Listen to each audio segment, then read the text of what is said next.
मशीनच्या विरोधामध्ये उपोषण सुरू करण्यात आलेलं आहे.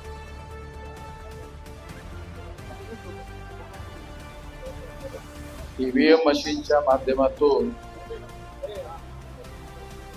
फ्री, फेअर अँड ट्रान्सपरंट निवडणुका होऊ शकत नाही,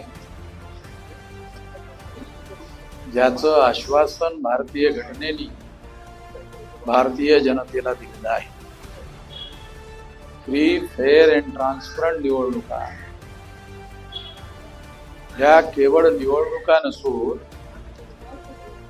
भारतीय जनतेला दिलेला मूलभूत अधिकार आहे, फंडामेंटल राईट आहे.